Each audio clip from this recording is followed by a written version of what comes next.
એ હું રમત કહીશો બટાટા એ સુધારું છું. એટલે બનાવવાનું છે હું પાઉંભાજી એટલે નાખ્યું હું પાઉંભાજીમાં હું વસ્તુ લીલા નાખ્યું વાલ છે, ગુવાર છે, ચોળી લીલી છે ને બિયા નાખ્યા છે આપણે, અને બટાટું નાખી છે, ટમેટા કાંદાનો વઘાર છે, અને દૂધી નાખવાની છે એટલું છે, અને એક તુરિયું નાનું એવું નાખ્યું છે. એવું ચૂરણ, કોબી, ફ્લાવર અને વટાણા ને એ બધું હજી લેવા ગયા છે. ઈ ઘરે નહોતું. આ એટલું શાકભાજી આપણે ઘરે બને છે. તો યાદ છે તને કઈ શું કે ભાજીમાં હું નાખવાનું હોય? ભાજીમાં એટલા જ શાકભાજી હોય ના ના તો ઓર તો વાડીએ ઠેકડ થઈ હતી કે હોય એટલે હોય જ તે, હોય એટલે હોય જ તે. શું હોય? કારેલું આ ભીંડો ભાજીમાં કે ભીંડો નખાય? તું કેતી હતી, હું જ કઈ ન કેતો કે અરે ભાજીમાં ભીંડો ચીકણી થાય ભાજી કા ભીંડો ન નખાય. અમે કેતા ત્યારે માનતા નહીં કોઈનું. તમે ના પાડો તે દી નખાય ને તમે આ પાડો તે દી નો નખાય. એવું ન હોય, અમારે ખાવી હોય ને ત્યારે તો તમારે ભીંડો નાખવો હોય. એક તો મહેમાન આવે, મહેમાન ને થોડી ભીંડો નાખે. ના ના દેવાય ને, એટલે મહેમાન કદર કરી જાય ને, ખબર પડે ને મહેમાન ને તે કે ભીંડો હોય ભાજીમાં. એટલે બીજી વાર નો આવે એમ. હા, સ્પેશિયલ ભાજી ખાવા જ આવે છે મહેમાન.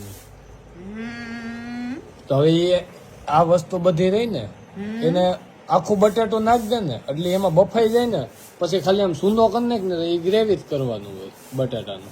ઈ આખું બટાટું વચ્ચે થોડું કાચું રહે ને તમે મેશ કરો ને ત્યારે ઈ ચીકાઈ થાય ને એટલે ભાજી થાય ચીકણી ચીકણી સીકણી શું કહેવાય ઈ, એટલે છૂટી છૂટી રહે ને એના માટે તમારે નાનું નાનું કટિંગ કરીને નાખવાનું, એટલે પ્રોપરલી આખું બધું શાકભાજી બફાઈ જાય અને કોઈને ગેસ એસિડિટી ને માથું ન દુખે. કાચા શાકભાજી ન ખવડાવાય કોઈ પણ આ વસ્તુની ગ્રેવી જ કરવાની હોય, આને આખું ન રાખવાનું ને, આને ભાજી ન કહેવાય. આખું રાખો ને આવું ને આવું વાલ ને સોરી ની બધું દેખાતું હોય ને, ગુવાર ની બધું, તો એને ભાજી ન કહેવાય.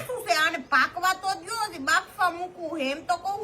જો ભાજીમાં મને આખી વસ્તુ કઈ આવી પછી કેતા નહીં હું ભાજી નહીં કહું તો કઈ નહીં, ન ખાતા ભૂખા રહેજો.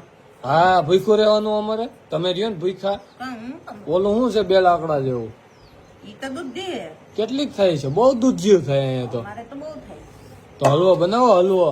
પછી હલવો પૈસો નથી, 2 વાર તો બનાવી દીધો. એ અગાઉ પાણી ન હોય એ સ્વાદ વયો જાય. એ સ્વાદ ન વયો જાય, શાકભાજી ને ધોવું પડે. કેમ? 3 પાણીએ ધોવું પડે, ચોખ્ખું બદલાવવું પડે પાણી. એ સ્વાદ શાકભાજી માંથી વયો જાય ને એનું શાકભાજીમાં કારણ. પાણી નો નાખો ને એમણે સુધારો ને તો કલર કાળો પડી જાય શાકભાજી નો. કાંઈ કાળો બાળો ન પડે. એમને હોય ને એટલે આ જો હમણાં પાણીમાં એટલી ઘડી પાણી સૂઈ જાય, પી જાય, પોહી જાય બધું, એટલે હે ને ઈ મોરું પડી જાય બધું, તુરિયું ને ગલકું ને ભીંડું ને બધું. એટલે તમારે કહેવાનો મતલબ એમ કે મારી ભાજી મોરી પતકા જેવી થાય. ઈ એવી જ થાય ને, એમાં કઈ કાઢ લેવાનું હોય ને ભાજીમાં. તમે બનાવો એમાં.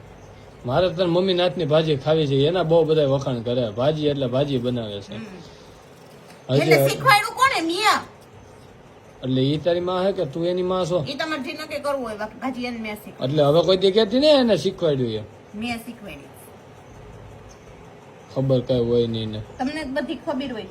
હા. અને ભીંડો તમે નાખવો હોય તે કુકરમાં નોખી બાફીને નાખી. નહીં મારે ભીંડાવાળી આવી ભાજી જ નથી ખાવી. હું ભાજી હે ને મેંદડા જઈને ખાઈ, મારે આવી ભાજી જ નથી. એ ન્યા હળેલ બટાટું નકરું અને હળેલ ડુંગળી આખી ફોતરા ઉખડા વગરની તમને નાખીને દે ને બટાટાની સાયલું વાળી ભાજી, એમાં જ સ્વાદ હોય, એમાં જ સ્વાદ હોય, એમાં જ મજા તમને આ ફ્રેશ ધોયેલી ઘરની ભાજી આમે નો પસે. તમારું ઓઝરીન પસસ નહીં હારું પછી ક્યાં વાત રહી નહીં. આવે ને આટલું તો કસરું કર્યું, આટલી ભાજીમાં તો આટલું તો એને કસરું કર્યું. કસરું તો થાય ને, વાલ ને બધું ચોરી ના દાણા બધું કાઢો તો એની સાયલું ક્યાં નાખવી? આ બધું રહ્યું ને, આ બધું તમે કસરું ભલે ગયો, મારે મતે આ કસરું નથી. આ એક જીવનો ખોરાક છે, એટલે આને વ્યવસ્થિત જગ્યાએ મૂકજો, એટલે હે ને એક જીવનું આમ પેટ ભરી શકે.